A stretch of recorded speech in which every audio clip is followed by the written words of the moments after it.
Hello and welcome to the West Yorkshire Football Show. It's our weekly roundtable discussion as we check in with all our teams across the region. I'm Stephen Brown, and joining alongside me tonight we've got Gareth Walker, Lewis Sale and Stephen Downs. Good evening, gentlemen. Hi, Brown, are you all right? How are we all doing? Good. Are we excited? Are we raring to go? Yeah. As always, primed. Yeah, indeed. And on tonight's show, do Leeds United have a striker problem, or more specifically a finishing problem, as the Whites played out a BOWER draw against Bristol City at the weekend? And on the back of a great 2 weeks for Huddersfield Town, how will Michael Duffs' 3-5-2 formation stand up going forward? And it was Bradford City's first loss in 6 and a first loss at home this season, and we'll be taking a look at what went wrong for the Bantams. And we've also got an exclusive interview with Guisley manager Mark BOWER coming up later, plus a roundup of everything non-league across the region too. Now, if you're watching us on YouTube, please do like the video and subscribe to the channel. And if you're watching along on X, please do like and retweet us and get involved by letting us know your thoughts on what we're discussing as well.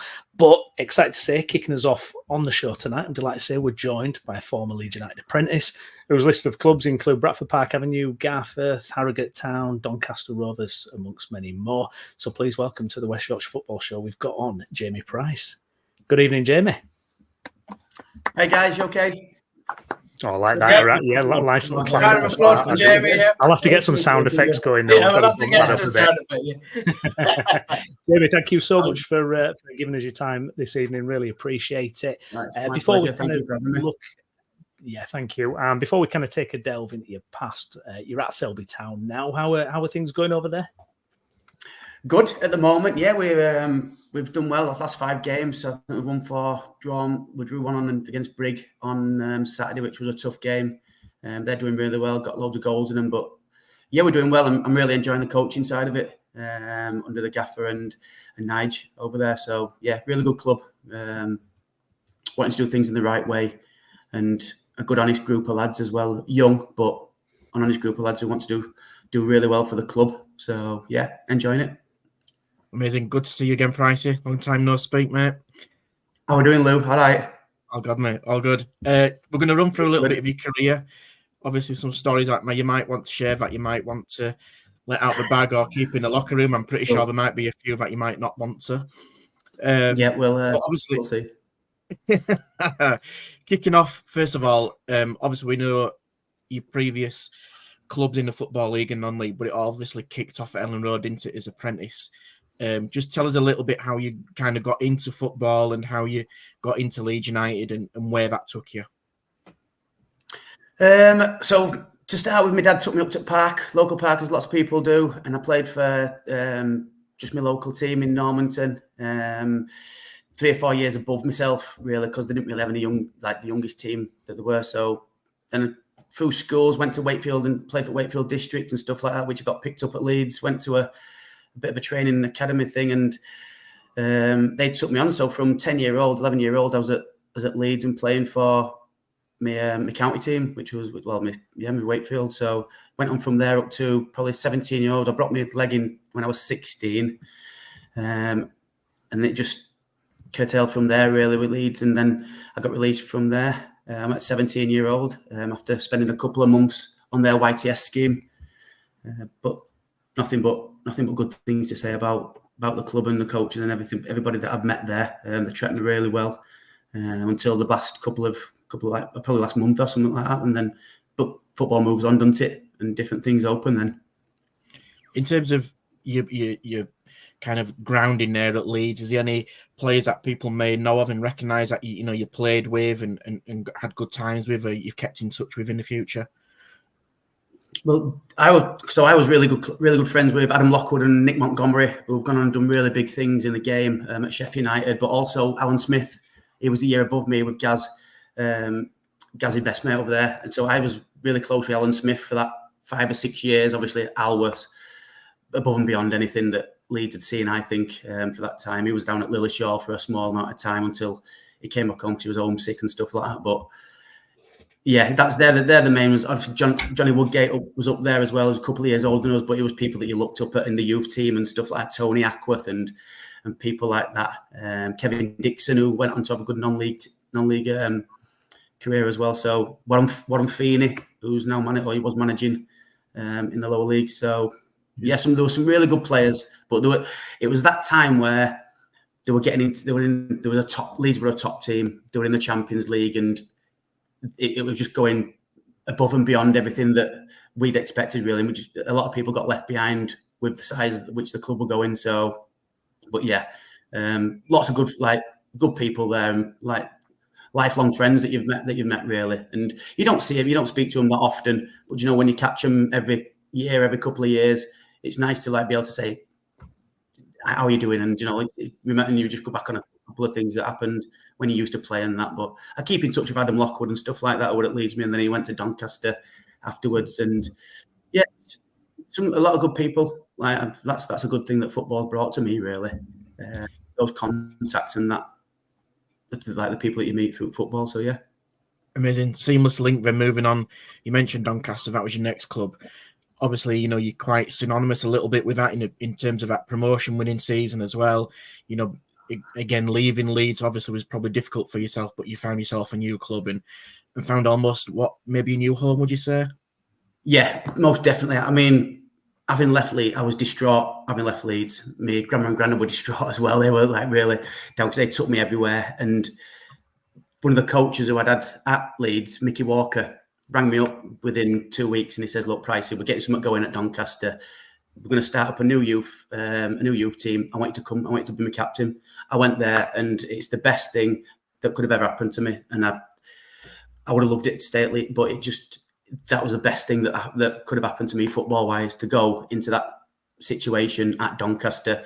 Yes, they were in conference, but what a grounding and what a club. And I owe like a lot of stuff to what I'm doing now, or things that I know now from Doncaster and that experience at Donny. And like say Mickey Walker taking me in there, I owe a lot to him as well. I'm guessing as well, Pricey, mate, that's one piece of advice you can give to, you know, footballers coming through the system, and you know, obviously the lads at Selby now as well. And sometimes it might not always work out, but you've got to go and grab them opportunities to go play football, because it's a short career, isn't it? It is, most definitely. Just go and get as many games as you possibly can.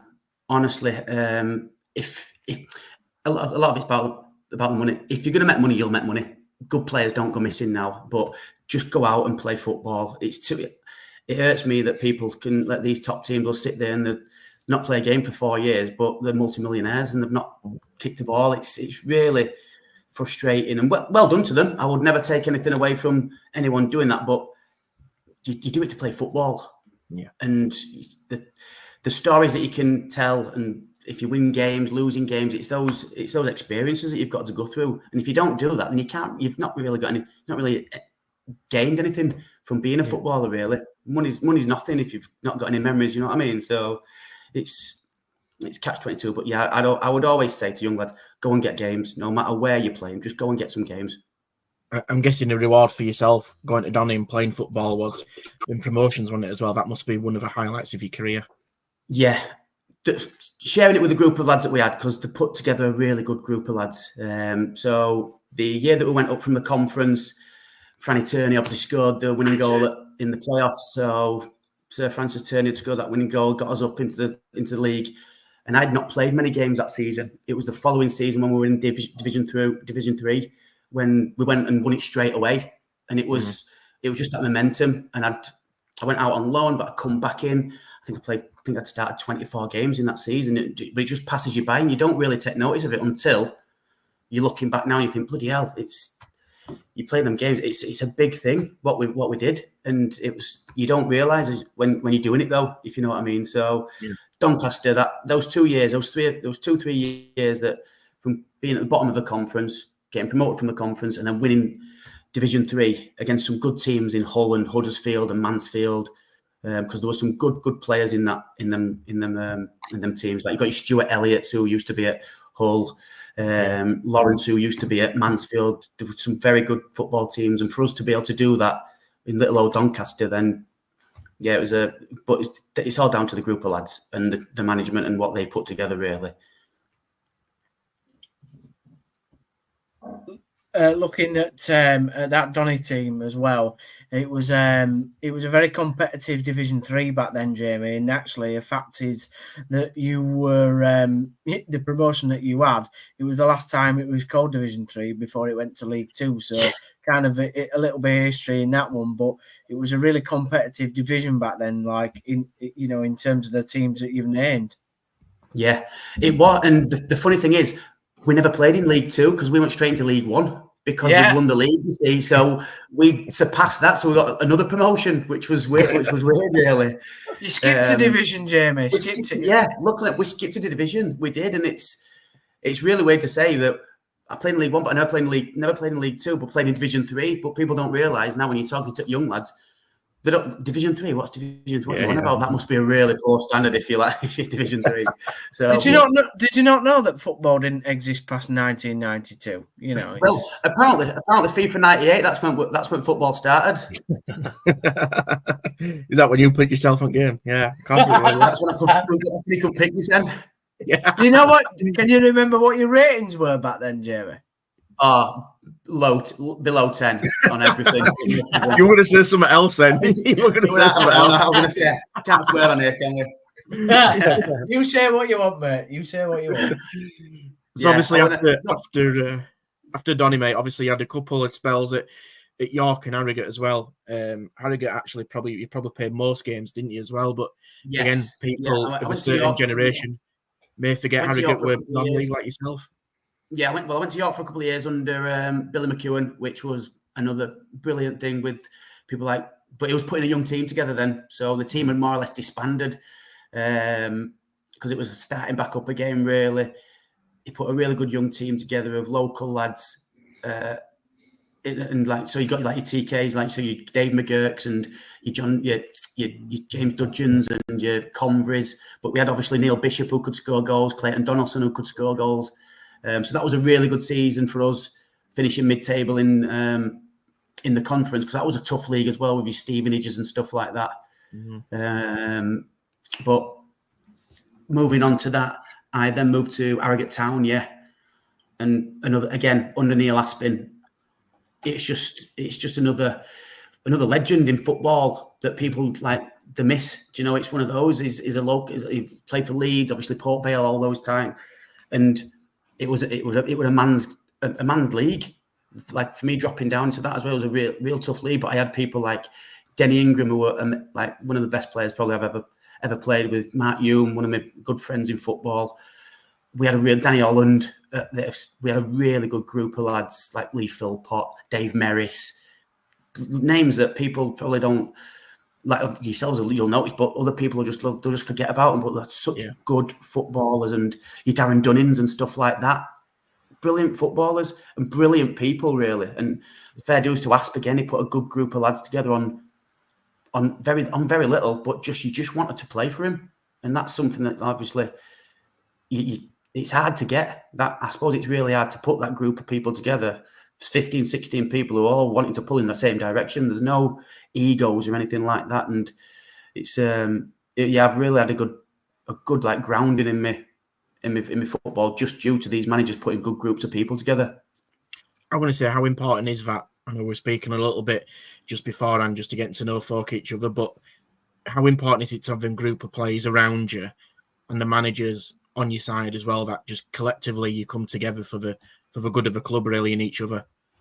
Well, we were saying a little bit just before we came on with Gaz and Steve, weren't we, saying that what's it like? The people are saying that it's worth another 10, 12 points having a good change room. And I'm like the other way around. I'm thinking, no, it's good for 50 points.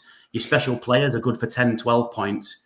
So they're the ones that are going to get you over the edge. But you've got that 11, 15 maybe players for that full season who have got to get you them 50 points to start with, or maybe them 60 points to get you where you actually need to be before your special players kick in.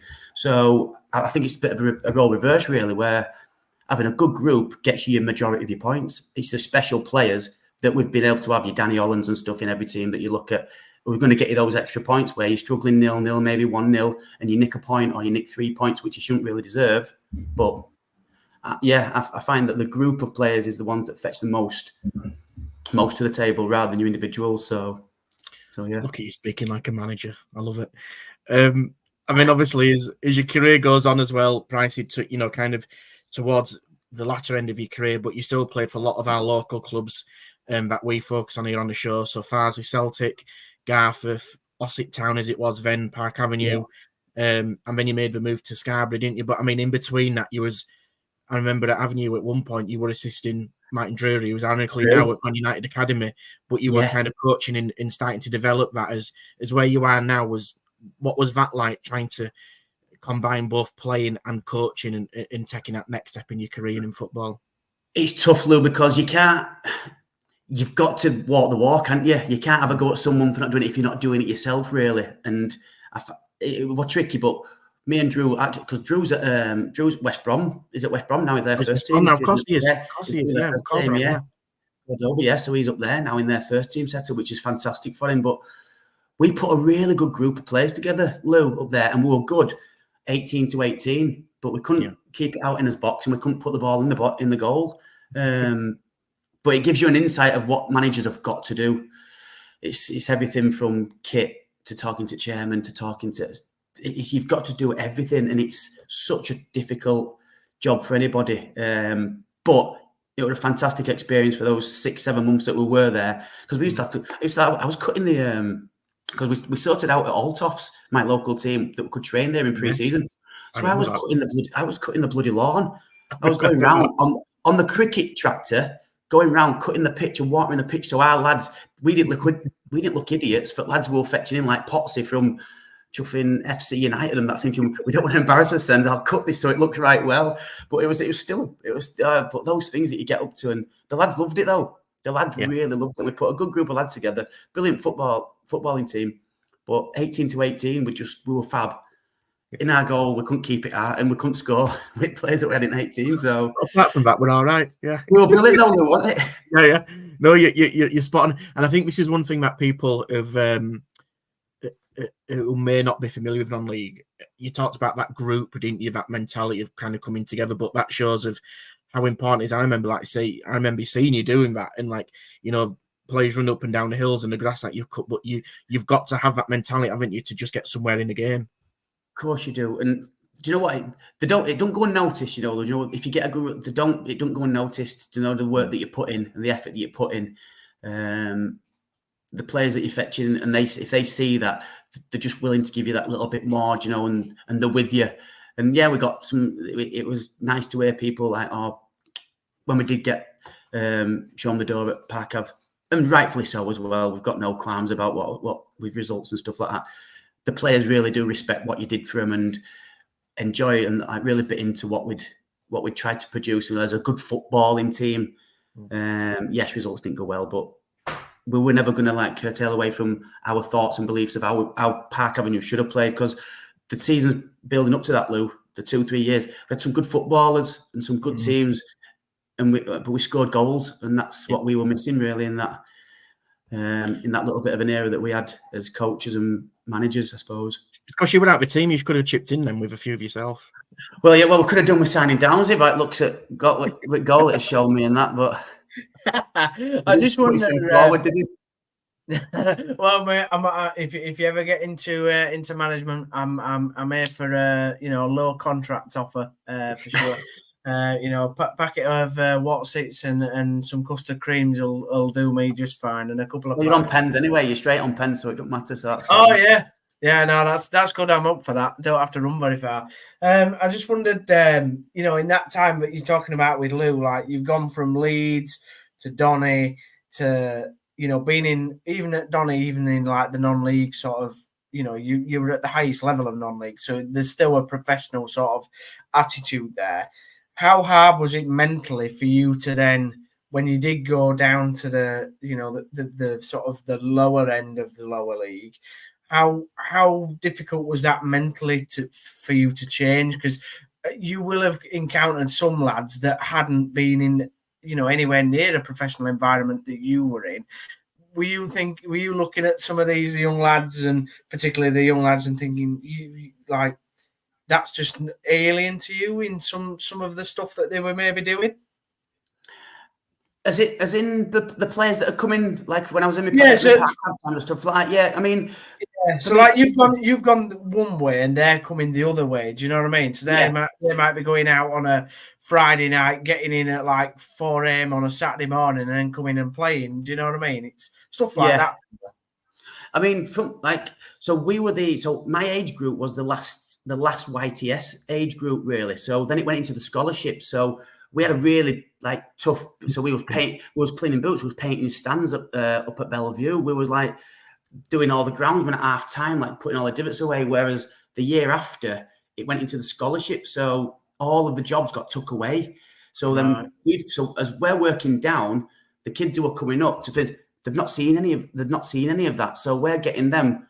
They're like, I'm a professional footballer. And I said, well, you're not. You're at this level for a reason. You're gonna have to start to man up. So it was like some people come and it's like as though they've been up, like they're owed something from football. Whereas we come down and thought, bloody hell, still at the ground at 10 o'clock, cleaning up, 10:30, cleaning boots, ready for morning for lads to come in. And if they're not done, you got a good. Sometimes you got a good hiding. It was as simple as that, really. So we felt as though we'd earned that grounding or earned that chance of be able to play football. Where you do find some of them that come out of the academies and stuff like that. You think, actually, they feel as though they're owed something here, and they're going to have to be brought back down to earth. Which then us old school or older schools, they have to start pulling them in, but without actually offending, because it's a completely different environment now that we play, and it's getting that balance, really, I suppose. I mean, we asked Selby. We've got some good lads, and you can talk to them as though you're telling them and looking after them, really. But you've got to give them a kick up the arse sometimes. Yeah, well, we had Foz on last week from Thackley, and it was a really interesting chat because obviously he'd come from an era where he'd been under some of the old school style managers, and I suppose that is a massive difference now in football where you probably can't have that sort of attitude anymore. You've probably got to be a bit wary with what kind of how you're dealing with players, and it's kind of dealing with personalities rather than just getting on with it. And like you said, being in a men's game environment, really. Yeah, that it is like I say, from when I started to now, it's a completely different. Completely different environment. Yeah, you're right in what you say. I mean, all this mental well-being and stuff like that. It was last when I was playing, and when I was back in 10, 15 years ago, you just got on. It was just one of those you had to get on with it. You don't speak about it. It was nothing, but it was always there. But I played under some managers who you got a good rollicking when you weren't doing your job right. But now you've got to. It's more arm round, shoulder. Look, let's do it this way, and really bullying them up to try and get what you want, but still wanting that aggressiveness and that aggression to. Come on, kick on! You're better than what you actually are. Come on, you've got more for us. It's trying to get that happy medium of willing someone to do something and then not offending them whilst you want them to do it. It's tricky, and I find it tricky. Obviously, just to kind of come towards the end of the interview, cheers, Pricey, again. Thanks so much for giving your time up tonight. Mm-hmm. So, obviously, you had a really successful time at Emily, winning the County Cup and kind of going up the league as well. I mean, now, like you say, now at Selby. Like I say, the penultimate question is for Selby at the moment. What's this season looking like so far? Mid-table at 9th, you're doing well, pushing towards the playoffs. Is that aspiration is to grab them playoff spots and just keep on doing what you're doing? Yeah, most definitely. I mean, progression. I mean, last year we finished, I think, 14th, and we've kept majority of our team because we don't have that. We don't have that real pick of players. If you know that big pick of players, so. You work with what you've got, and we've got a really good group at Selby. It's a good club. The manager and Nigel very good with the lads. They've got a good changing room together, and it's just a case of let's see where we're at. Let's have a go at everybody in our league, no matter what. Let's have a right good go at them. Let's finish higher than we did last year. Let's push for them playoffs because I think we're only 3 or 4 points off them playoffs as well. And as you know, non-league, you can beat anybody. Yeah. It's just that mentality. It's just turning up, wanting to work harder than the other team. And it's just as simple as that, really. The qualities in each squad and each team is pretty much the same across the board. It's just getting that consistency of people turning up and going just that extra mile, I suppose. And that's your changing room that you build and that environment that you build, if you can. And then hopefully that you're just hoping for those results to go for you. So, yeah, we're looking to get him.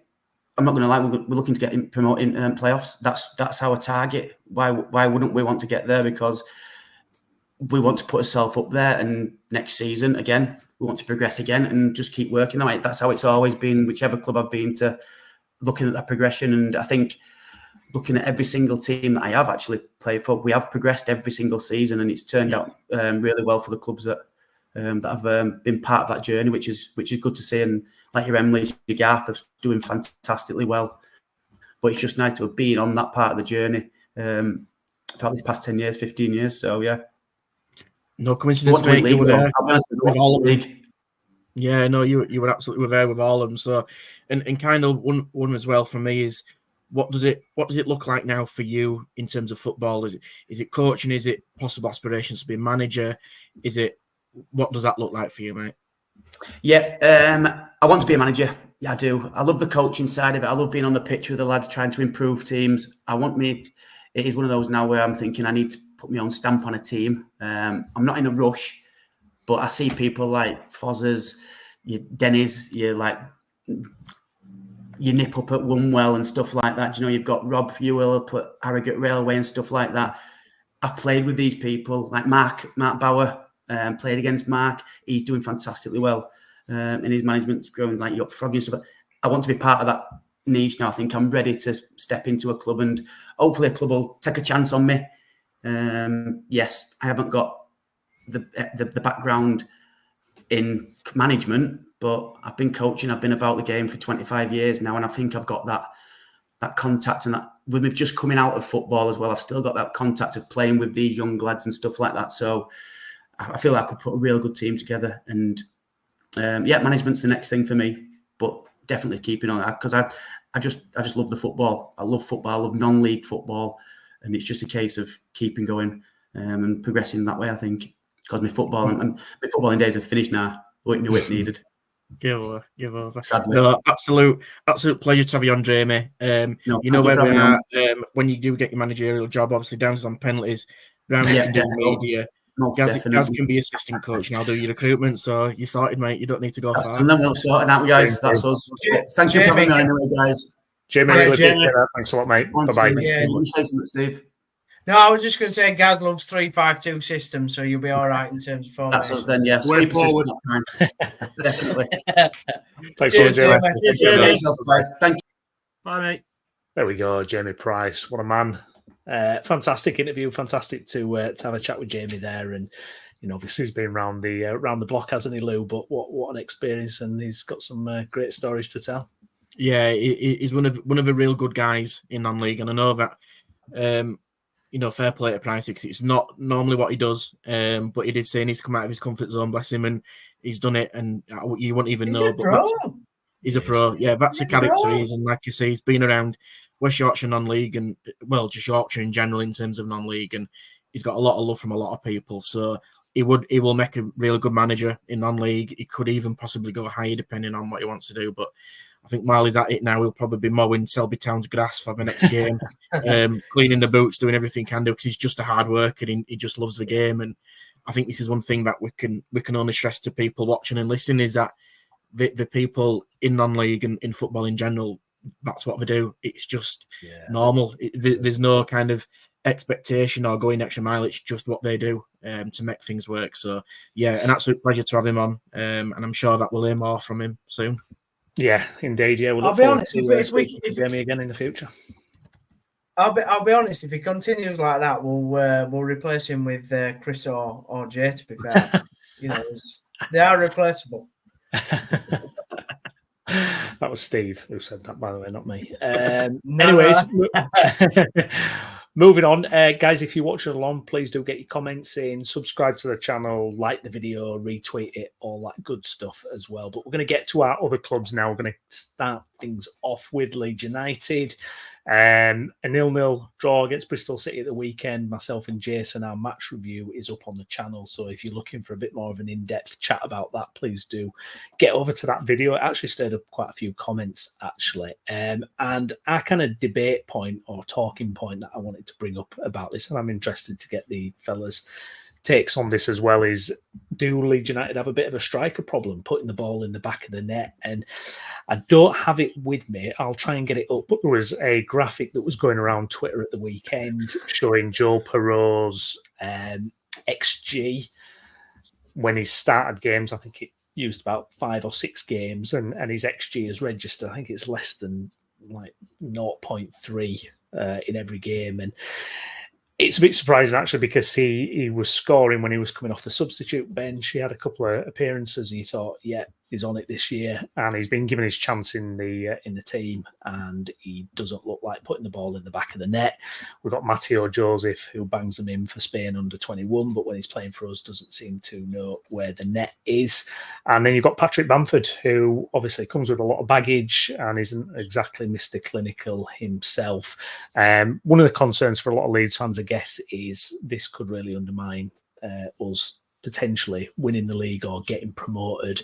I mean, Lewis, I'll come to you first, but when you're as dominant as Leeds are in games, and, you know, we probably weren't quite at as best at the weekend, but we still created enough chances. And if you're not kind of putting the ball in the back of the net, if you're not at least executing, you know, a couple of those chances, how long before that kind of affects the rest of the team, and you know, it can start to kind of play on players' minds, I guess. Yeah, I think there's a couple of things with this. I think the Leeds at the moment, they're dominating a lot of teams in this division. There's probably not much to worry about. You know, that obviously Leeds are likely going to be in the top, at least top 3, top 4. So they're likely to dominate games and probably get away with the situations where they might not need a clinical striker.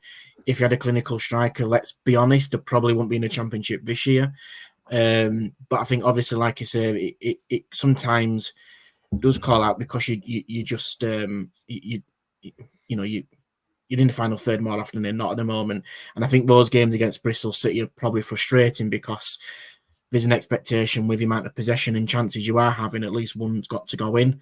And we've seen, let's be honest, on a couple of occasions where that's just not happened, or you've scored a lot of goals, but actually the back 4, back 3, whatever it might be at the time, is probably letting a few extra goals that we shouldn't have done.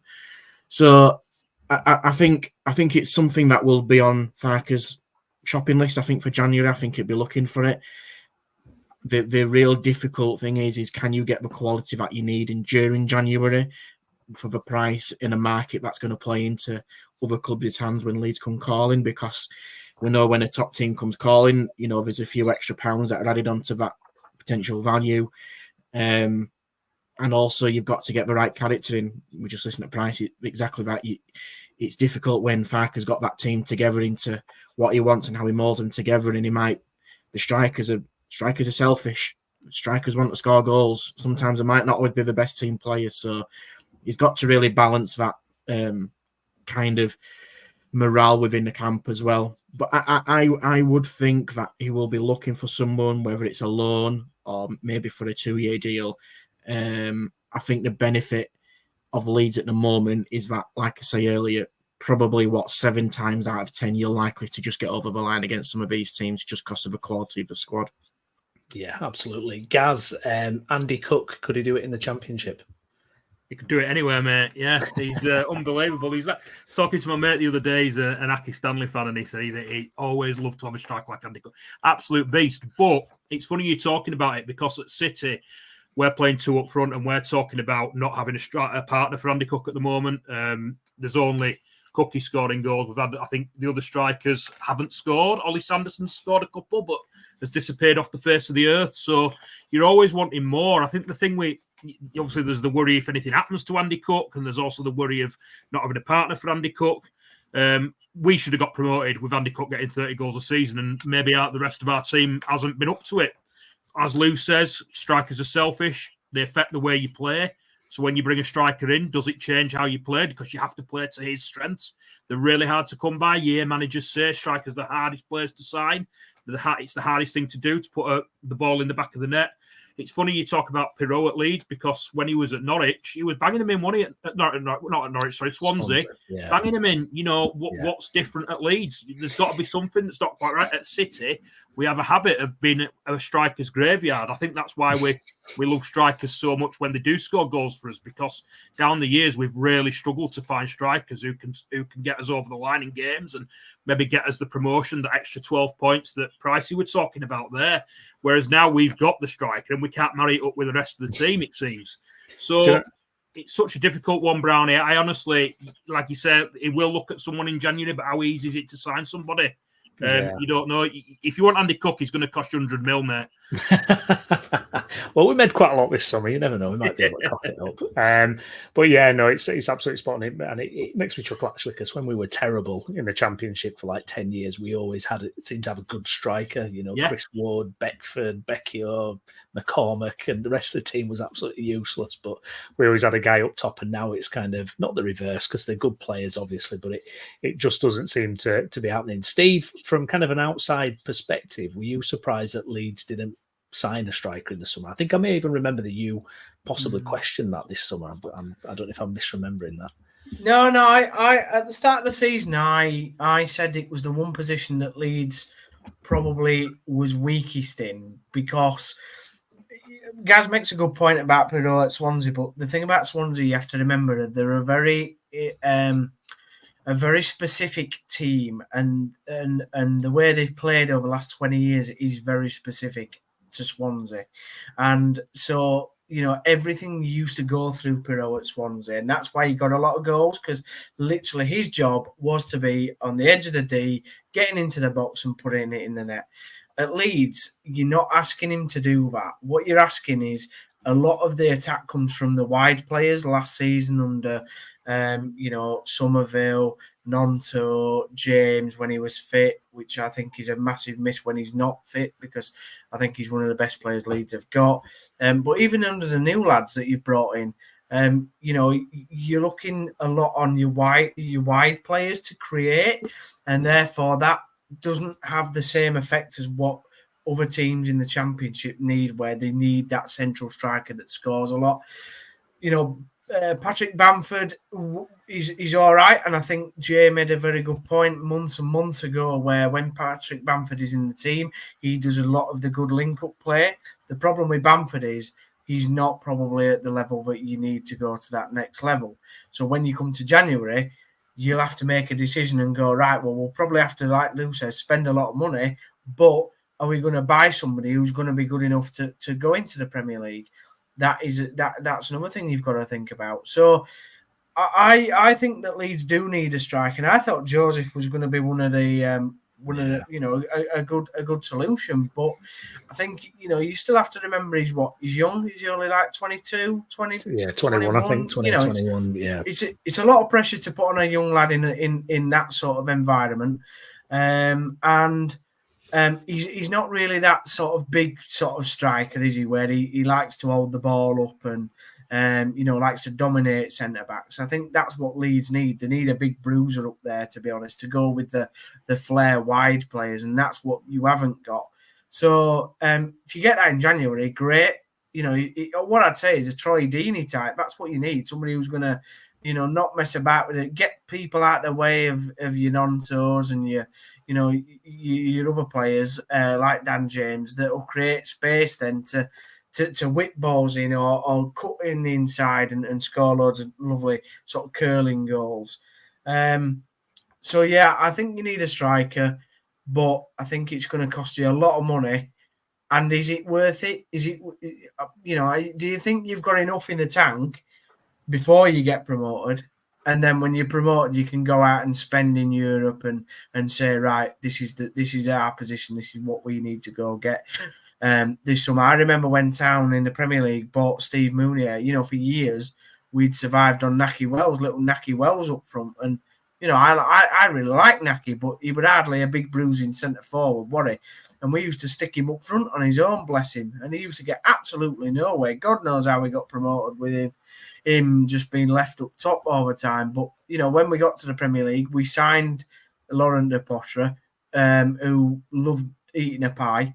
And we signed Steve Mounier, who were a big bruising centre forward who didn't mind mixing it. So I think that's what you're missing, Steve. I think that's what you're missing, mate. But listen, Leeds are a quality side out there. I wouldn't be worrying about drawing at Bristol City. They always say draw your away games, win your home games. You've been on a good run. I don't think watching the game, Bristol created absolutely sod all from the highlights that I've been able to watch. Leeds create the chances. I'd be more worried if you weren't creating the chances. Yeah. That's where I'd be more worried with. So, yeah, listen, Bristol are going to be in mid-table. We know what they're going to do. Bristol are the new Ipswich, where they'll just finish there for a time in memoriam. It's not them sort of games that are going to lose your promotion. It's when you go to QPRs and you mess up away and lose and stuff. That's what did it for you last season. Yeah. Not Bristol City away drawing 0-0. Gaz, I think you were going to make a point. Yeah, it's interesting you're talking about Bamford before, because the sort of discussion was that, and Steve's kind of touched it there, needing a big bruiser up front. Often you don't get a big bruiser who can also score goals. You were talking, we've talked about Leeds and Bamford before, that it was so important to how Leeds played, but he was missing chances. I think it's really difficult to get somebody who you can sort of do all the other stuff and score goals. We used to talk about it with Heskey for England. Heskey was a fantastic all-round footballer, but the amount of chances he missed in front of goal was unbelievable. I mean, with Leeds now, have you got a player that you think, if we take, like you were saying about Bamford before, we take him out of the team, we lose so much? Do you have that player now, or is it just a case of we don't have this player that's integral to our play, so we need to just find this, just need a goal scorer?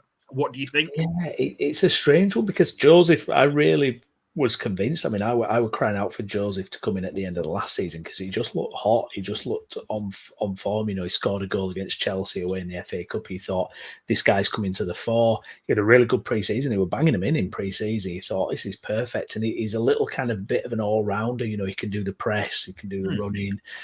But then his finishing just seems to have completely deserted him. In terms of, I mean, I think like Lewis Steele said, we are reliant on those wingers. That's where everything really comes from, really, which is similar to last year. But obviously Somerville was probably the best finisher in the team, and you're going to miss not having someone like that there.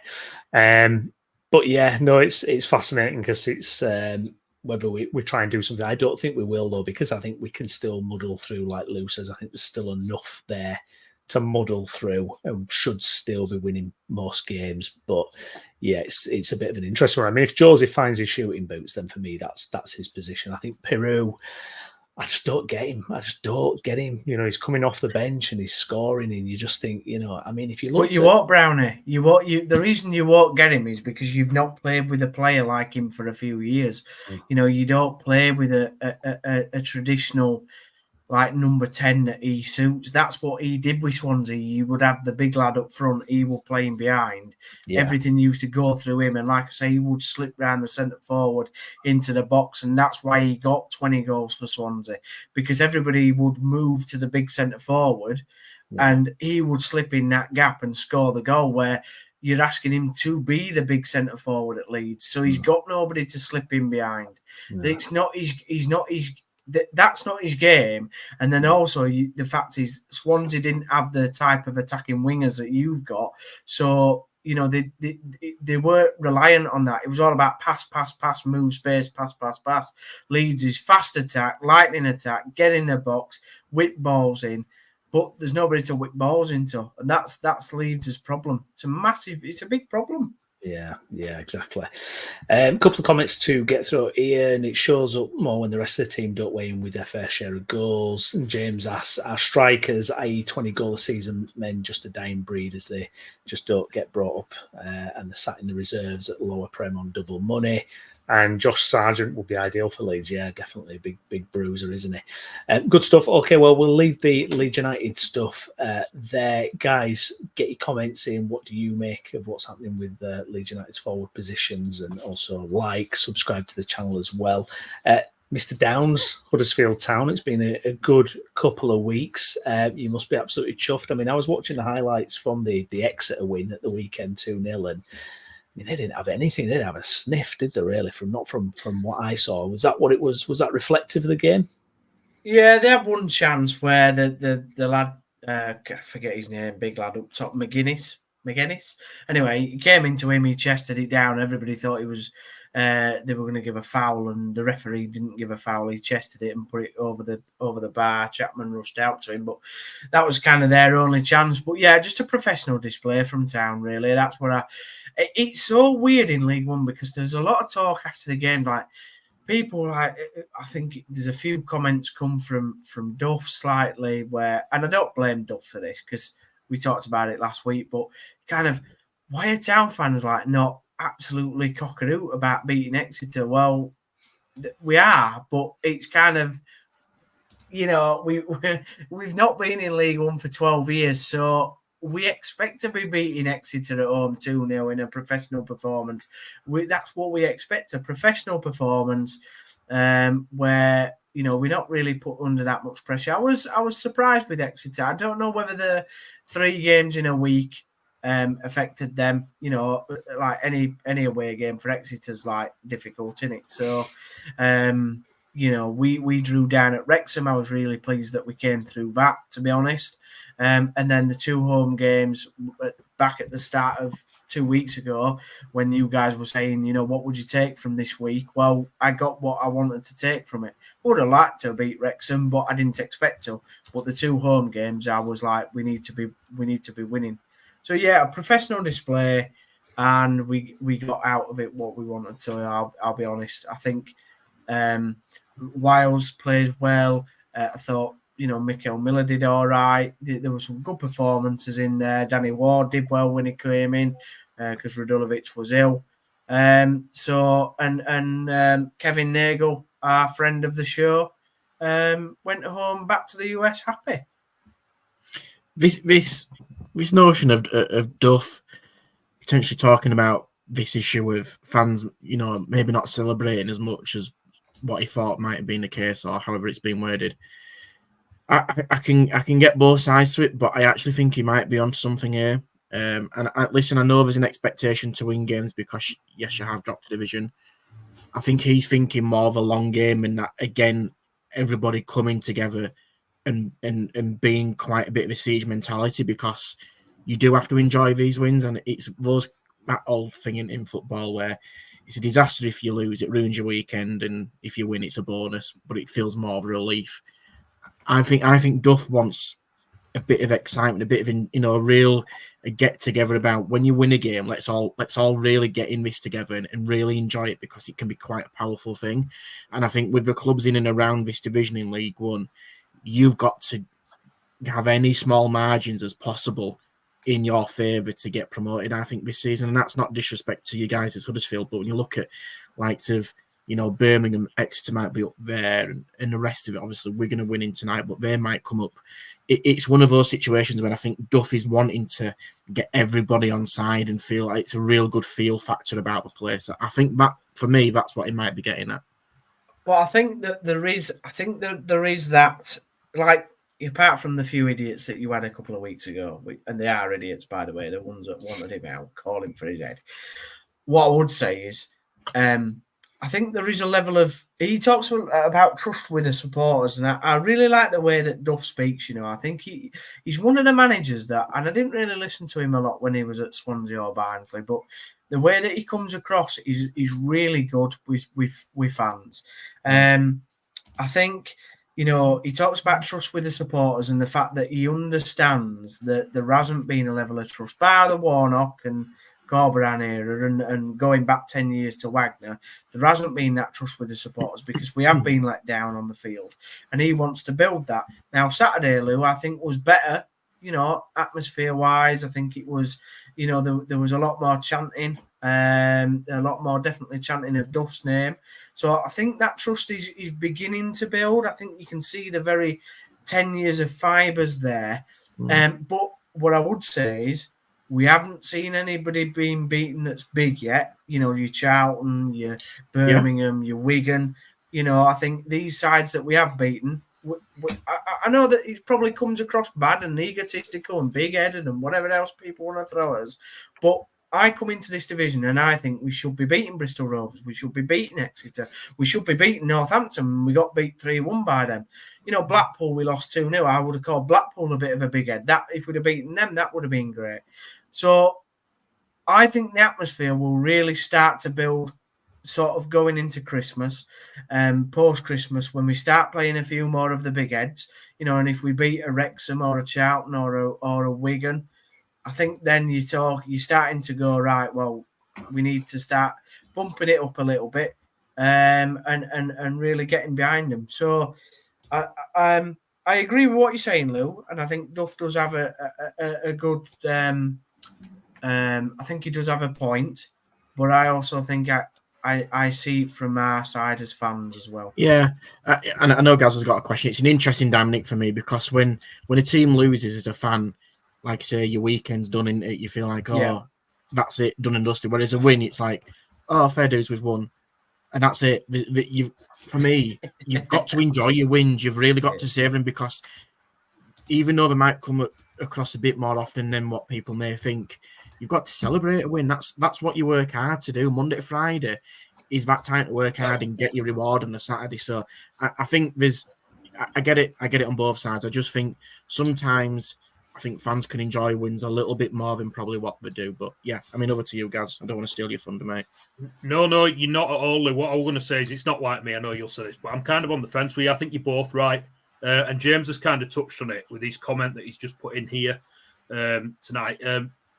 I think it builds. I think this atmosphere is something that builds. It's something that a few results, the excitement and the overall atmosphere that we're enjoying it. We're building towards something. We're going to get a promotion. I think that comes over time. It's not one win. It's not 2 wins. It's 5, 6 wins. It's unbeaten in 7 or 8 games. It's not even. It's that. It is what Downsy says as well. It's beating a big team, but I think it's winning runs. Winning runs build that atmosphere and that feel good factor. And I know that Downsy was saying in the group chat, and he was said on the pod before. He talked about being in crisis a few weeks ago, and they had the banter with Chris about, well, you're not in crisis. You've just lost 2 or 3 games, and you've kind of come out of that now. But to go to the extent of the other side of it, you need to have 4 or 5 wins, and then you might see the atmosphere building around Huddersfield, I think. I've seen it under 2 managers in my lifetime where you're on a crest of a wave. Sorry, under Wagner, and I know we don't want to hark back to it, but it's what I have to go off as a supporter. Every week you turn up to the stadium, and I knew we weren't going to lose. I just knew we weren't going to lose. And yeah, we did lose it when we did lose. But it was like, yeah, you've lost, but you've given somebody a bloody nose while doing it. Where, like, under the recent managers that we've had, they've kind of been like, particularly under Brian Wright, well, we've lost, but we know that you're not going to be here next year. You know you're not going to be here. We know that you're probably not going to be here. So who gives a crap? Do you know what I mean? And it's kind of like, it got a bit back under Warnock. But the other one was obviously under Corbran when we were going for the playoffs, and I've seen it on 4 occasions at the John Smith Stadium where that atmosphere is unreal. It matches any ground in the country. I don't care whether you're sat at Old Trafford at 75,000 or whatever. We had a playoff against Bournemouth in League One, MK Dons, in League One in 2011. And that was an unreal atmosphere. And there was only about 14,000 in the ground. We had one against, obviously, Man United in the Premier League. Unreal atmosphere. Pretty much every atmosphere in the Prem was good that first season.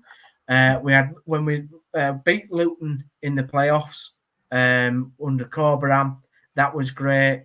And then, you're looking at the other playoff games, particularly as well, the big statement wins. So I think the atmosphere will come back, and I think it is slowly, because I do think supporters do trust Duff.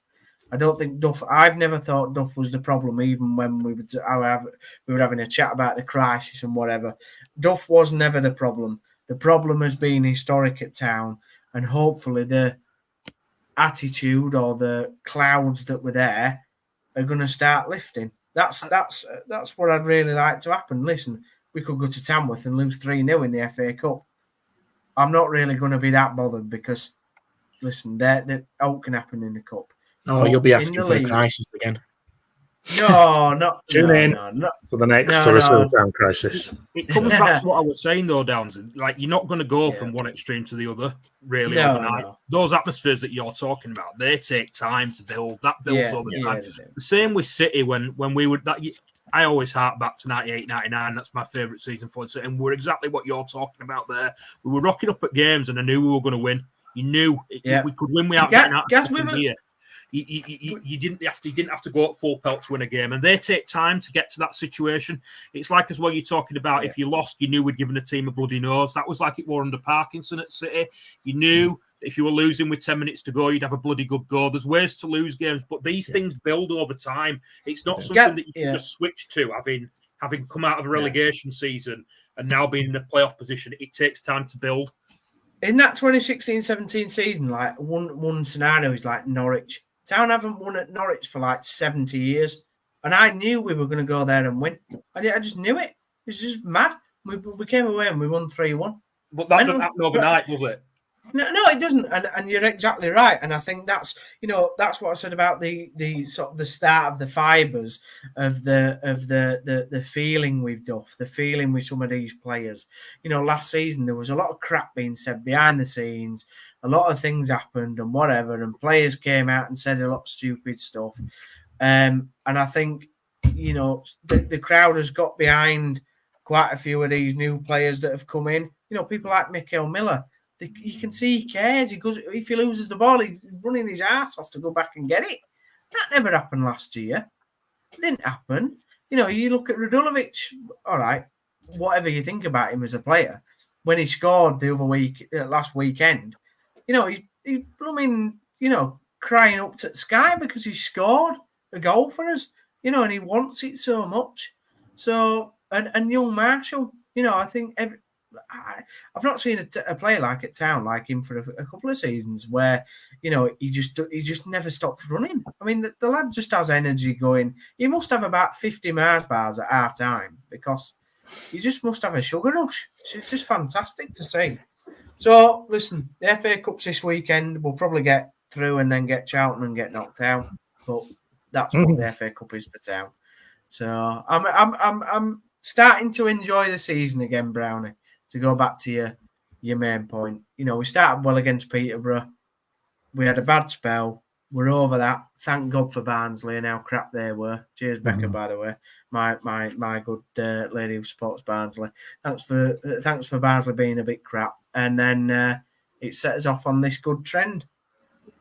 Good stuff. We love it. Moving on then, we're going to drop down now to League Two. Gaz, Bradford City. It was a first defeat at home this season, and I was kind of reading up with the post. Jason McEwen, friend of the show, his match report, really good read as always, and I kind of took from it that City played well, but it was just that Donny were just too good really on the day. I mean, is that how you felt about it? It's funny because I actually commented on the article, and it's not often that I disagree with Jason, and I agreed with 90% of what he said. But what I didn't agree with was that Donny were in a different stratosphere. I really didn't think they were. Yeah. Donny came with a game plan and they came to counter-attack and it worked and we struggled to cope with it. And there was a period around the goals when they scored 15, 20 minutes when we were ragged after we'd conceded and we looked like they looked like for that 10, 15 minutes that they could go on and get 3 or 4.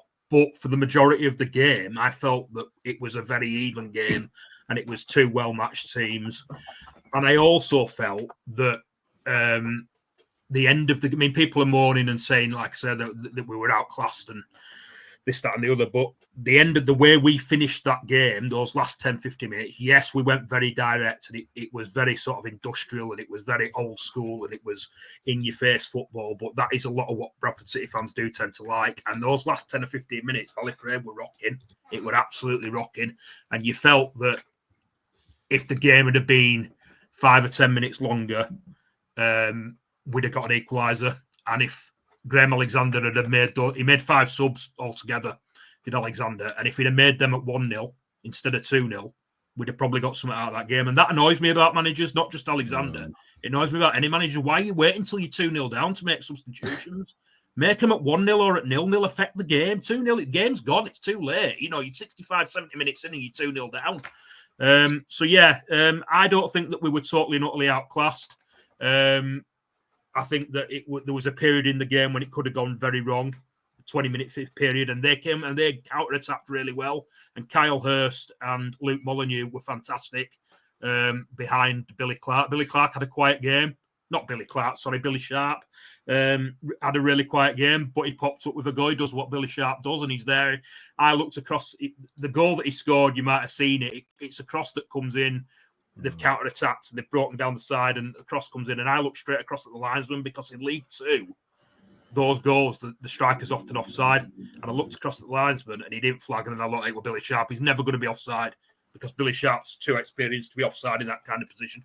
But not as drastic a loss as I think Jason made out. A lot of the points he made in his article were spot on. Like I say, the substitutions should have been done earlier. City's glaring weaknesses for me are at left wing back and a partner for Andy Cook. If we could sort those two positions out, we'd be up there pushing for top three. As it stands after Saturday, we look like a playoff side. But to make sure that we're a playoff side, we have to bounce back and not enter winning run, losing run like we've done in the last couple of years. When we've lost games so far this season, we have bounced back. We've not entered that sort of downward spiral where we've gone loads of games without a win or without a result. Maybe the FA Cup game on Saturday comes at a good time for us. Hopefully, it's a break after a loss, and we can maybe get a few of the injured players back. I think we still had 8 out on Saturday, so maybe we can get a few back, and then we go to Fleetwood away a week on Saturday, and we need to bounce back and not have back-to-back losses, because if we can do that, I think we are a playoff capable side this season. Oh, he's on mute. You muted, Lou, mate. That wouldn't help, would it, if I mute myself? That's really good for sure. As you think of Novest 2024. Yeah, you kind of answered my question a little bit, but maybe expand on it a bit more, Gaz, in terms of outside looking in. I mean, when my best mate went to the game, and he kind of had very similar feelings to you, and usually does, to be honest. But is this the difference between City being an automatic promotion team or a playoff team, or challenging for the playoffs? Is this way we're now seeing like I said, it's not different stratosphere, is it? But it's almost like levels where you've got the ones that are up there are going to be challenging for the top three, the ones in the playoffs, and the ones are going to be challenging for the playoffs. Where does City fall in them 3 categories at the moment? Yeah, I think what you're right. I think Saturday showed us that we're a playoff side rather than an automatic promotion side. I said going into Saturday that I thought we would struggle on Saturday. I've seen a bit of Doncaster this season. I saw a lot of them at the end of last season, and I knew that they were going to be up there. And I think it's not necessarily that we were totally outplayed and we were miles off it, but we're just not quite at that level. You look a few weeks ago, maybe a fortnight ago, we were 3 points off top of the league. Suddenly we're 8 points off top of the league. We've been unbeaten in the last 5 prior to Saturday, but there were a couple of draws in there as well as the wins. We've not, even though we've come off bad performances, we've stopped the losing run. We've not gone on a massive winning run. I think we won 3, but like I said, we drew the other 2 with those 5. There are issues, like I say, around the team. I think it'll help when we start to get some of the injured players back. But the strike partner for Cook is a major worry, because if anything happens to Andy Cook, we're really short of goals. And that is something that I didn't see coming into this season. Going into a lot of seasons, I look at City and I think we're short of goals here. But the way we finished last season, we were scoring goals left, right and centre. We had Callum Kavanagh chipping in with goals. We had Bobby Poynton and Jamie Walker chipping in with goals. And that's not really happened this season. I think part of that is, and I've talked about this, had a conversation with people on X about it, we haven't started with the setup that we finished last season, where we had Callum Kavanagh and Andy Cook up front. We had Tariq Wright at left wing back, and we had Bobby Poynton as the left-sided 8 and Jamie Walker as the right-sided 8. We haven't started that way once yet this season. I think Saturday might have been the second time that most of that was together, but Callum Kavanagh didn't start, and you can understand why Callum Kavanagh didn't start, because he's struggling for a goal. But when they have started, even Poynton and Walker have been the other way around. Poynton links up well with Tyreek Wright and Callum Kavanagh down that left-hand side. That was a big positive towards us at the end of last season. Ian's come in with a good comment. We do need to know what's happened with Ollie Sanderson, because Ollie Sanderson, other than Andy Cook, is the only striker who's scored for us this season. Bizarre. Absolutely bizarre. And Tyler Smith's not scored. Verdane Oliver's not scored. Callum Kavanagh's not scored. But for the last month, barring last Tuesday when we had 9 players out, Ollie Sanderson hadn't even made the bench. So what's going on there? We need to know what's happened there. Why has Ollie Sanderson disappeared off the face of the earth? But yeah, I do think maybe under Alexander, I think if we were to, I strongly believe that if we get the playoffs this season and don't go up, I think with a couple of tweaks to the squad next season, we could be an automatic promotion side. I don't think we're a million miles off. We need to overcome this. Like I say, it's a step-by-step process with City. We finished last season really well. I think we can build on it. I think we can make the playoffs this season if we do the things I've said. And then if we can just make a couple of additions to the squad, if we don't go up, I think we stick with Alexander, we keep building, and we could go that one step better. And hopefully we make the playoffs and go up this season. But yeah, they're my thoughts on it, Lou. I haven't mentioned Tyreek Wright too much. He's been a problem for us at left wing back, but I would like to see him given a go in the setup that we finished last season with. But for me, Lewis Richards has been better at left wing back overall this season, and Tyreek Wright's a bit of a one where fans were worried about him playing that position because he's not played it before. Saturday was really targeted defensively. A number of times Donny went long to his side. He lost the ball in the air, or he'd get caught up the pitch because he's a winger. He's not a left wing back. Lewis Richards just looks better there for me. So if we're not going to go to that format, to the exact setup that we had last season, I'd like to see Lewis Richards started regularly at left wing back. Good points, mate. Just a quick one from me, guys. Like, on this run, we just talked about the trust with Duff and building that between the supporters.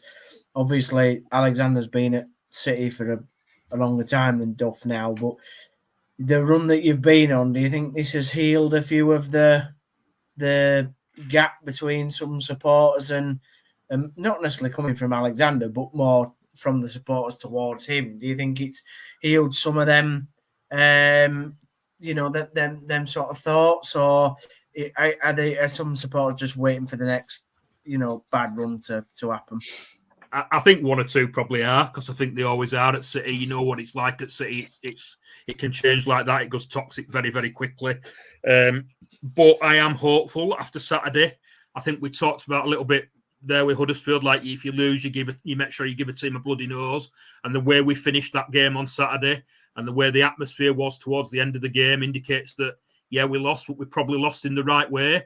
Because, as I said, 5 or 10 minutes longer, we would have got an equaliser. It would come in. You could tell it would come in. It would just we ran out of time, and that's partly on Alexander. And he will get criticised because he should have made those substitutions earlier, like I said. But he talks very well. I've always, as you lads know, I've always quite been a bit of a fan of him since he's come in. There will be fans that will wait for it to turn. The way you stop that turning is you make sure that you don't go with back-to-back or go back-to-back defeats or lose 3 games, on a trot, go 5 or 6 without a win. The proof's in the pudding, and if he can stop us doing that, and he can bounce us back against Fleetwood and Aldershot, then the more you do that, the more it builds into a positive atmosphere, like we were talking about with Town. It builds its building blocks, and we need to go 4 or 5 games, bounce back from a defeat, go 4 or 5 games without a defeat, and if he can do that, then yeah, I think he will. It will start to heal, and we can build towards the playoffs or better next season. Good, fantastic. Thank you for that, Gaz. Please, if you're watching along, please do smash a like on the video. It does really help the channel, and please subscribe as well. We're going to move on to non-league now, and interview with Mark BOWER. We've got the first part coming up now, and Lewis Sale, our very own Lewis here, and Chris Bell caught up with Mark, and we get the thoughts of the Guisley manager. I'm delighted to say we are joined by the Guisley manager, Mark BOWER. Thanks for joining us, Mark. Hi, Chris. How are you? Well? Yeah, very well, thank you. You? Yes, all good, all good.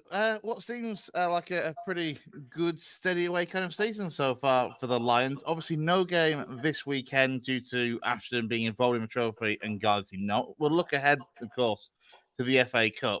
The fact that you haven't got a game at all this weekend, is that a bit of a blessing at the moment in terms of getting players fit, giving them a bit of a rest and getting ready for that all-important cup clash at Stevenage? It's not the worst thing in the world to have happened to us this season. I think we've been really thin on numbers this past few weeks. In the games that we've had, we've only sort of 12, 13 senior players, had academy players on the bench, young lads filling that bench. So to have a clean week this week, no midweek fixture in the week, no midweek fixture next week. So a 2-week break between the two games is a real blessing for us. We should probably get at least 3 and probably 4 players back that weren't available for Ilkeston. We should have available now for the Stevenage one. So yeah, we're definitely making the most of this little break we've got. Is there going to be a little bit of rust to shake off? Do you end up actually, perhaps because there's that 2-week gap, that players need a little bit more time to get up to speed for the cup game? No, I don't think so. No, not with the number of games we played. I think if you look at where we're at, played 16, 17 games now in a short period of time. So the lads are, fitness levels from a match point of view are good.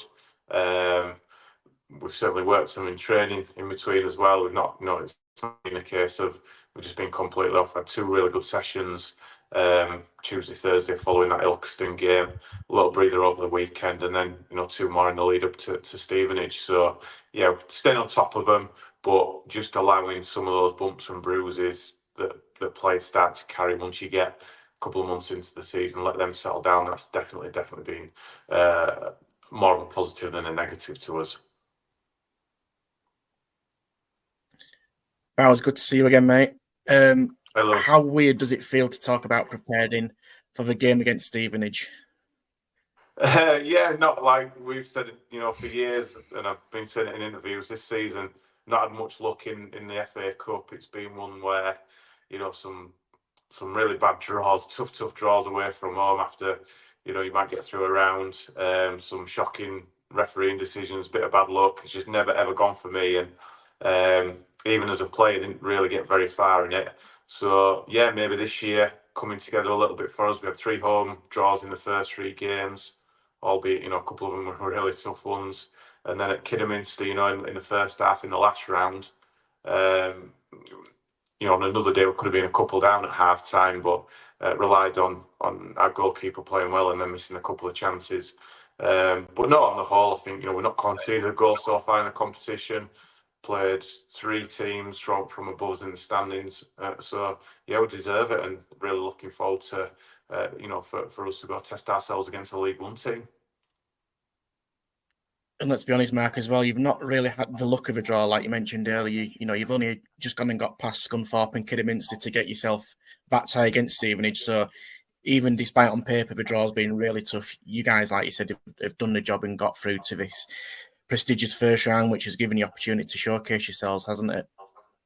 Yeah, it's not the tie that I think anyone, if you were going to pick a tie for when we were at that draw last week, I don't think that'd been anywhere near the top of your list.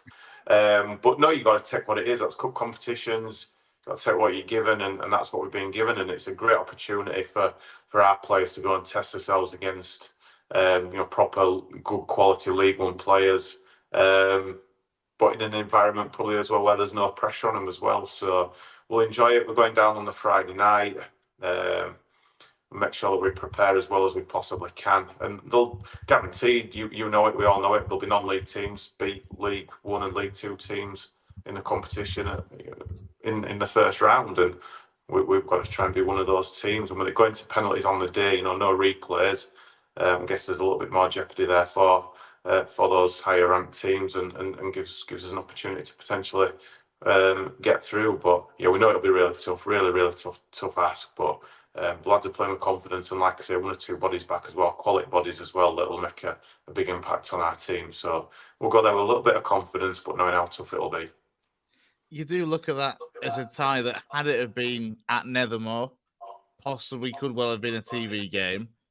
How much, obviously, with this being the first year without cup replays, I mean, what's your general view on it on the whole? And as you say, what do you think that would mean? Because obviously, if you were to hold them to a draw historically, you'd have been able to bring them back to Nethermore and try and do the job there. But instead, how did it change things? The fact that it could actually just go over distance to penalties. Yeah, but then possibly, yeah. It's difficult, really. I mean, probably gives you more of a chance beating a team 90 odd places ranked higher than you over one game, or giving them a second chance over a second, regardless if it's at your place or theirs. I think you probably got more of a chance of an upset over one game than two. So, yeah, gives us that opportunity.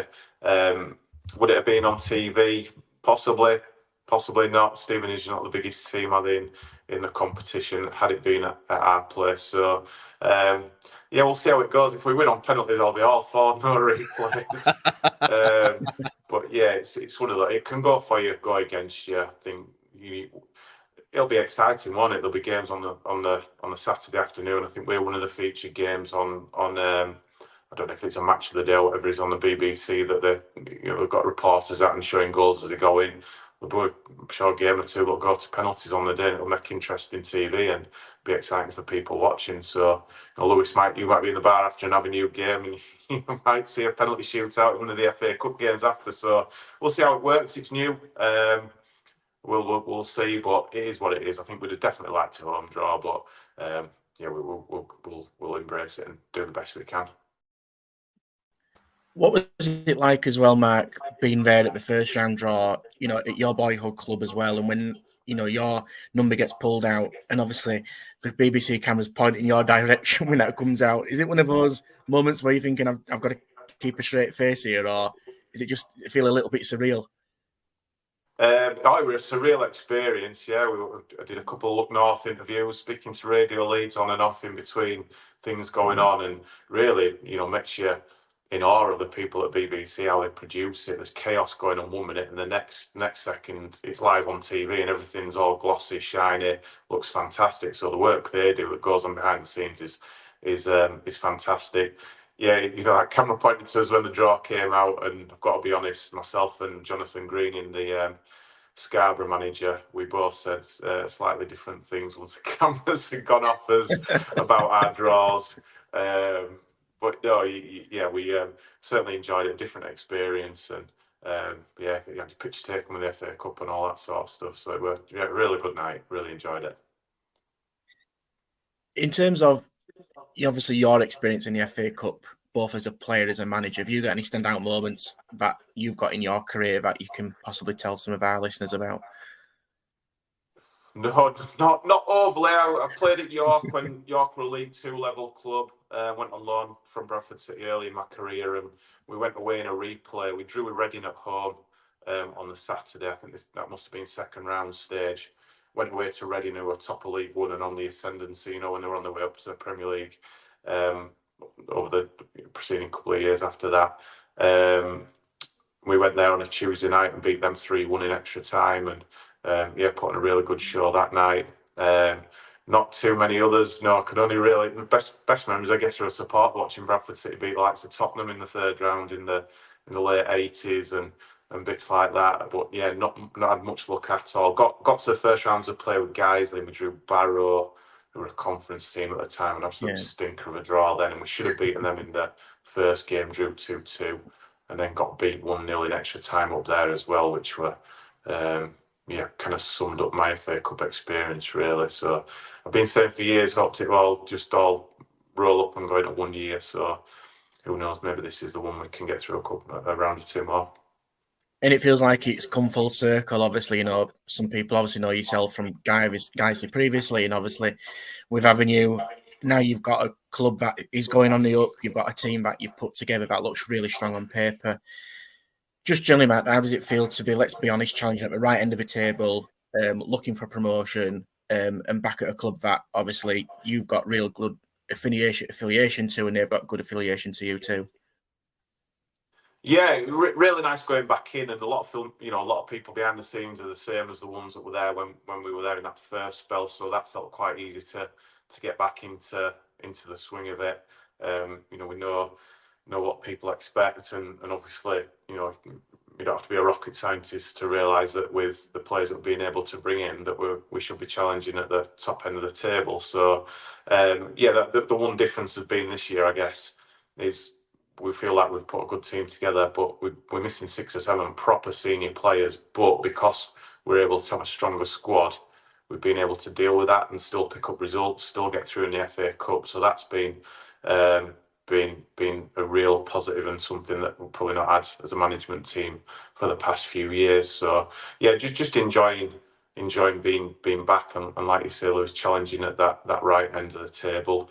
The players have been fantastic for us. Like I say, probably asked too much from a lot of them over the past few weeks with us having so many injuries, but they've stepped up and keep pulling out results for us. And it's obviously more enjoyable when you win. And special moment, you're beating Kidderminster the other week in the FA Cup to get to the first round. The celebrations and everything after that, and the feeling around that was fantastic. But for both FA Cup games, we've had horrible Tuesday night games away from home following, and the lads have stepped up and have been just as proud the way they've played and putting performances in those games after that as well. So I think we're well set up for, put ourselves in a decent position in the league.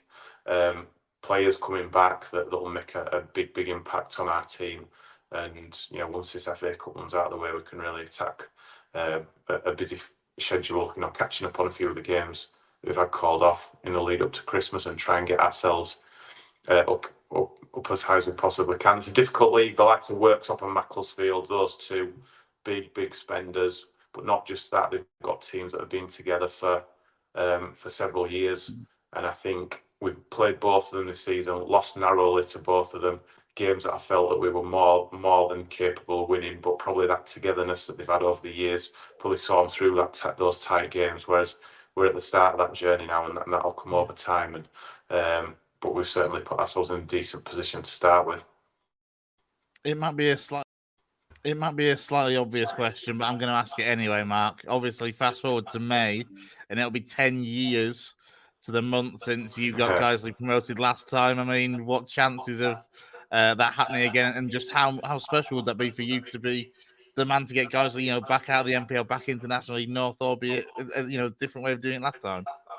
That's the job. The club wants to move forward again. Had a difficult few years, but restabilised, some new investment there, and things are on the up. The target is to be in that top 5 this season, and obviously if you're in the game, then you've got a chance of getting up. And that's the aim. We're going to try and win every single game that we're going to. If that leads, if our efforts get us into the top 5, top 4, top 3, wherever it might be, then we'll embrace it. I'd like to miss the playoffs and just win the league, but that's going to be a tall order. You look at the way Macclesfield fantastic start to the season they've had. That's going to be difficult, but a long way off. We've got to make sure we concentrate on the short term and just continuing to get good results, win as many games as we can, and ultimately at the end of the season we'll see that where that takes us. And if it means that it gets us to a playoff final, then we'll take that, and hopefully we can repeat history.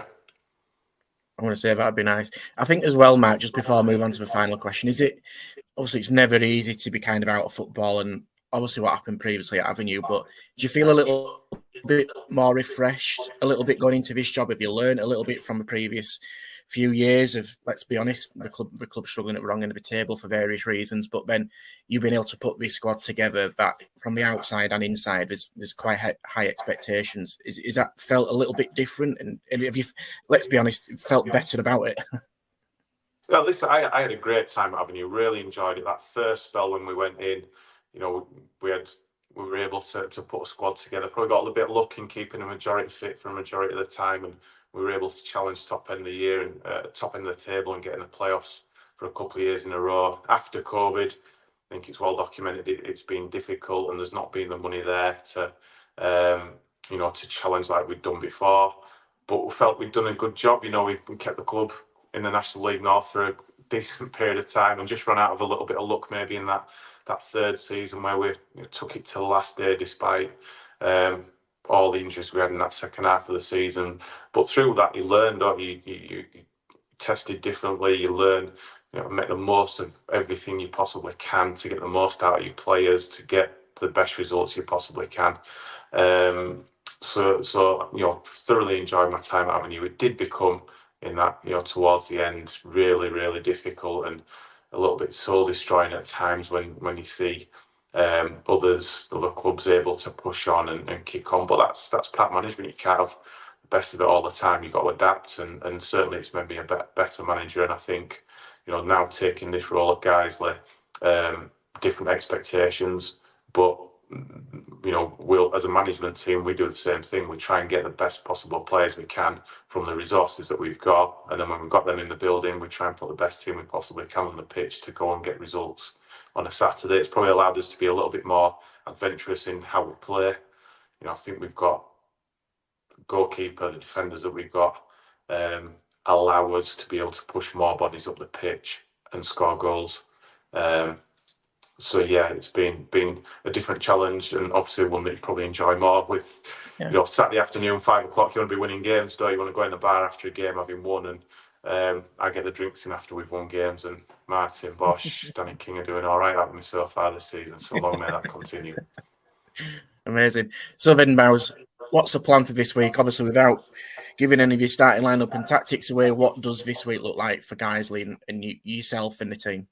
Yeah, just slightly different. Like I said, we're going down on Friday afternoon. We're going to stay over Friday, so we'll get the lads together and prepare the best we possibly can. But training will just be the same. We'll train Tuesday, train Thursday. Being able to get good footage on Stevenage, and we'll have a decent idea of what they're about. It'll be interesting to see what they do. Will they rest a few, thinking that they're playing a team 90 odd places below them? So there might be a few. We'll have to be well prepared in terms of players that might come in. So we'll do that the best we can. But ultimately, we know if we approach the game in a way that we've done for the over the course of the season, then we'll give ourselves an outside chance of getting a result, because we've got match winners in our team. We feel we're fit. We feel that we're fitter than pretty much every team that we've played at our level so far. We scored goals. We scored a late goal against Kidderminster and looked the strongest team fitness-wise in that one late on in the game. So we feel fitness-wise we won't be far away from where we need to be.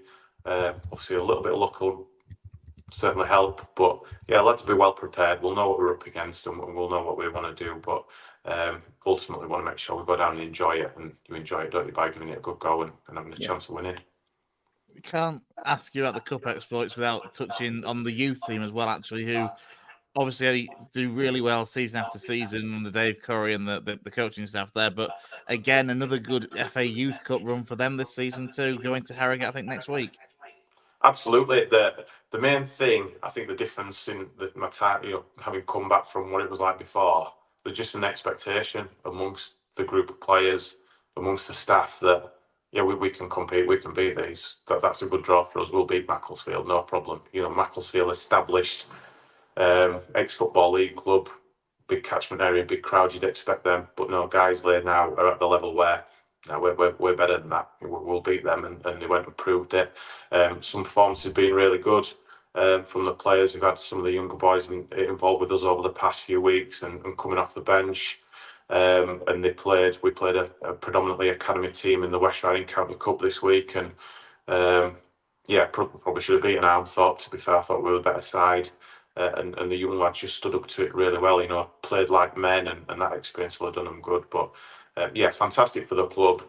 Since I left 8 years ago, there's been a few of the young boys sold on, haven't they, and gone on to play at a very, very high level. And Dave and all his staff just continue to do an absolutely fantastic job, and long may that continue, because that helps the football club long term, doesn't it? And he's a great guy. Dave does really well with them, and hope he does it for a long time to come. Absolutely, Mark. We wish you, of course, all the best of luck this coming week and for the game at Stevenage at the weekend. Thanks ever so much for coming and talking to us on the West Yorkshire Football Show. Yeah, good luck, Bowers. Cheers, Chris. Thanks, Lewis. Cheers, Mark. Thank you. There we go, cracking stuff. That was Guiseley manager Matt Bower there speaking to Lewis Sale and Chris Bell. Really appreciate you coming on the show, Matt. We look forward to getting you on again in the future. Guys, if you watch along, please do smash a like on the video. If you're watching on YouTube, subscribe to the channel as well. Get your comments in. It really does help the channel. And if you're following us on X, please do like the video, retweet it, and all that good stuff as well. Okay, so we're going to move on to non-league now. We're going to take a look at some of the results and kind of main talking points from the weekend. Lou, what's kind of caught your eye? We'll move on. Obviously, I mean, Halifax, we're going to hear from Dave Foy in a little bit later, but heartbreaking loss for the Shaman there. Yeah, it was just one of those where we'll let Dave do the talking, but I think we were all, weren't we, messaging each other in the group on Saturday going, oh, he's not going to be happy about this one, and fair to say he wasn't. Yeah, heartbreak. I mean, York are on such a good run of form. You might touch on it in a little bit. Obviously, the crowd as well was, I think, pretty much the away following outnumbered the home following as well. So it's one of those days where it was promising to be a really good Saturday and then actually just completely went the opposite way. But I mean, the main talking point is we are this evening is Farsley Celtic, who have just recently announced their ground share with Buxton, which is just short of 70 miles. You know, not an hour and a bit away from home, because obviously the issues that we've had at the Citadel. So again, we can repost this on our social media after the show. But to summarise, that's where we're going to be playing until December 2024, with a possibility of extending it until the end of the season. But they are hoping to be back at the Citadel to fulfil the remaining fixtures in 2025. One of the interesting points as it goes on is before they had an agreement with Bradford Park Avenue, where they've had 2 games against Spennymoor and Peterborough, but apparently, according to the statement, Avenue were unable to accept one of the terms that was put forward by the league, so that agreement had to be cancelled. So yeah, they've had to find somewhere very quickly. It isn't just down the road. It's not an easy place to get to, is Buxton. So I know the crowds at the Horsefall weren't great, so it will be interesting to see what the crowd numbers are like at Buxton. I'm going to go on talking about issues about the embargo and the agreed start and finish dates of the schedule of works of the pitch upgrade. But again, we'll repost it for people to have a look. But that's the main talking point across our area is Farsley have announced tonight that they are ground sharing at Buxton until the end of the year. Indeed. A couple more results to get through as well. Some of the non-league games there as well. Wakefield crashing out to North Shields, losing 1-0 there. And some of the others as well across the Counties East League as well, Lou. Yeah, absolutely. The ones that are standing out, a Golka smashing Winston Rangers 6-0. Foz, who we got on the show last week, which everybody can still watch from last week's show, put a really, really good performance in against Handsworth, winning 6-3 away from home. I mean, kind of going into Division 1, eat, sleep, repeat, Horbury Town scoring goals. That's it. There's not much else to say about them. But again, Ilkley just suffered a couple of defeats recently, which is disappointing.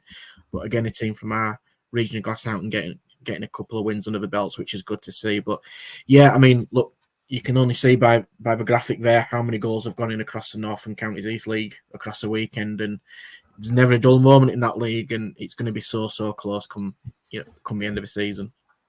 Indeed. Well, we mentioned earlier, we've got Mr. Dave Foy, Shaman Stats, giving his thoughts. He recorded this for us a little bit earlier today. So, yeah, we'll hand over to Dave. So this is essentially a post-match reaction to the York City game at the weekend, and it's the main thing at the minute. I think what I've got to say is that we're going through a run with Chris Millington where, for the first time, we're not essentially getting the results we deserve. I'd say over his current managerial reign, we've tended to get the results we deserved. When we've lost, we've arguably deserved to lose. When we've won, even if unspectacular, it might have been we were quite solid at the back. More of that later. We've been solid at the back and we deserved to sort of score the goal. We just had a little bit more possession, or we just pressed a little bit more than another team. So yeah, it's sort of unknown territory really, or it's uncharted waters for this club for a little bit. And I mean, I were quite happy to chalk Oldham in the FA Cup off as sort of one of those days. It sounded that way, where they had a spell where they got 3 goals in about 20 minutes, and it was like a short back pass, a rare mistake. So as disappointing as it was to exit the FA Cup as usual at the earliest possible stage, it could have been one of those days. I attended the Rochdale game Tuesday. We should have gone in arguably leading. We ended up going in 1-0 down. All in all, in that game, I think Rochdale had only 2 or 3 shots on target, and they managed to score 2 goals and win the game. A draw, I would have took a draw at half time, but I thought we performed well. On the flip of that, though, for Rochdale's winner, I think the 2 that scored the winner started the move in his own half, and not one tackle was made between him picking up the ball just over the halfway line inside his own half to him, if it is the same player, or he certainly did 70% of the work. You know what I mean? We've just not put a challenge in, basically. It's gone out to the 7. It was sort of like a tricky winger, a little sat up cross, and it were headed in by, I think, the 2 central to goal across Sam Johnson, who didn't manage to save it. I've watched it back, and yeah, I don't know. Yeah, he scored. You know what I mean? It's gone now. I don't think it was. I don't think there was much fault you could really put on Johnson for that goal. The first one, I've not seen back. A few people, including Chris, our own Chris Bell, at half-time at Tuesday said that Johnson probably could have done a little bit better. A few of his own supporters have said that, and again, it's going to be another topic we're going to come on to with the York game.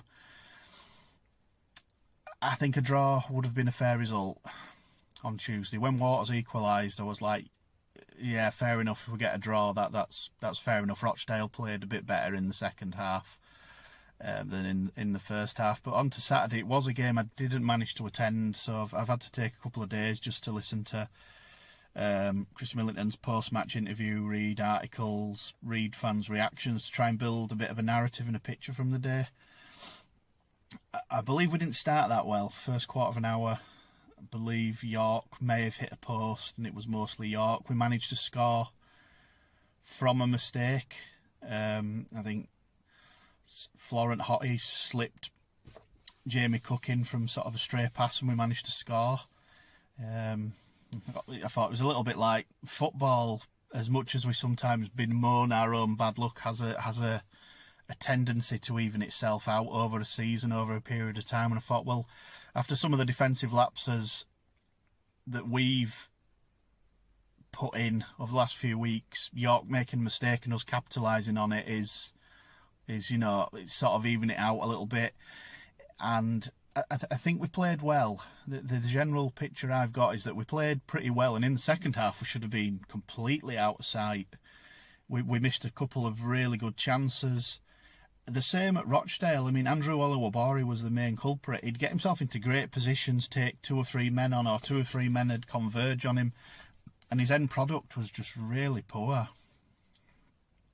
Like every shot he had was pretty much a back pass to the goalkeeper. He put the goalkeeper under no pressure at all. He hit the outside of a post in the second half. However, with that particular one, I feel the goalie probably had that covered.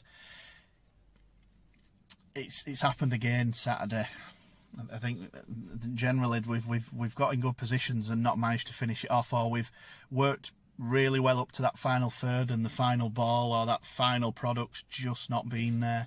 York equalised in the 91st minute, and it was just sloppy defending all over. Both goals, the winner, that's the way to sum up the winner.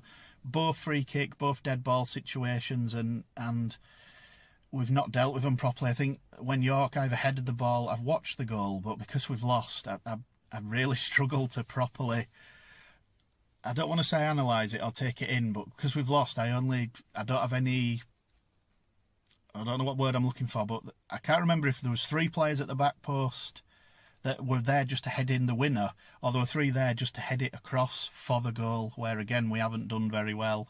It's reminiscent of Rochdale, the defending's just not good enough, or wasn't good enough. It's a sickener, at 1-0. irrelevant of who you're playing or where you are in the league, you'd hope you'd be able to see that out. But to concede 2 goals in injury time to lose is just... it's tough to take. And it's very unlike a Chris Millington team to do this. In his post-match interview, it's something he's spoken of. It's like we've got this soft underbelly all of a sudden, and it's not really been the case. We've always been solid, if unspectacular, under his management. So this soft underbelly we're seeing now is something that worries me, and it's something that Chris Millington's addressed. He said it's something we will be dealing with, absolutely. We'll be dealing with it. We now have a break because next Saturday would be FA Cup first round, so we have a free weekend until a week Saturday, which would be the 9th at home to Woking. So we have a bit of time now to regroup, maybe lick his wounds a little bit. I'm sure there'll be some in-house games, as they're now called, essentially friendlies, I think, against other teams. I think we play friendlies behind closed doors, and other supporters and the general public don't tend to know about them, and he's got to put some things right. One thing that also worried me in his post-match was that he spoke about certain players seem to care. He didn't say certain players seem to care more than others, but the general impression I got, he named a few players. He named Jamie Cook, Adam Senior and Jack Evans. It made it sound almost as if at full time on Saturday, a few players maybe weren't as bothered or as emotional as they should have been. I mean, he said obviously the lads are in the changing. This interview's just after. It's literally the post-match interview. Should go without saying. He's saying there's some lads in there that are hurting. He left it at that, but there was like an awkward pause where you could almost fill in what he was trying to suggest. Maybe I'm wrong, but that's the way it come across. It seemed like some players seem to care and some players are just sort of, I don't want to say don't care, but some have shown frustrations and been unhappy, and maybe some haven't. And yeah, Chris Millington has it was a good interview. It was a good post-match interview. Some supporters don't seem to. I just think some supporters, in a nutshell, I just think some supporters will never warm to him. But this is one where I haven't seen anyone say that it was like a poor interview or he came across, like wrong. Most people were united in agreeing with him and the points he raised, which is a bit rare actually. I like his post-match interviews. I think his assessments are usually quite right. They're quite fair. But he spoke of, we've played Solihull, we've played Barnet, we've played Rochdale, we've played York, and he said from the performances we've put in those games, we should be included in that 4 to 5 that I've named, and we're not really, because we've come away with no points this week where we could have had all 6. We could have got 4 easily. We should have got more than 1 point at least this week, and we've come away with nothing. And just to round off what I'm saying, because this is nearly 10 minutes long now, I'm just going to go back to the beginning. We're basically going through a period at the minute that I'm hoping is going to stop after this break, where we're not getting what we deserve out of games, and I really hope that changes soon. There we go. That was Dave Foy, aka Shaman Stats, giving his thoughts on Halifax Town's heartbreaking loss against York at the weekend. And that just about finishes the show tonight. So I want to thank everybody who's been involved in your comments. And if you're watching this again later, let us know what you think on any of the topics we've discussed tonight. Please make sure you're liking the video, subscribing to the channel, get on our social medias as well. And a big thank you to Jamie Price and Matt BOWER as well. Absolute pleasure listening to those guys as well. We will be back later in the week and next week, of course, for another Monday show. Please keep an eye out on our social channels as well, including TikTok and X as well, for match reviews from Gaz, Steve, and the whole gang there as well. So thank you very much, everyone who's joined tonight. I've been Stephen Brown. Alongside me has been Stephen Downs. Thank you, Steve. Gareth Walker. Thank you, Gaz. Cheers, Brownie. And of course, Lewis Sale as well. Thank you, Lewis. And we will be back next week. Thanks for watching. Bye-bye.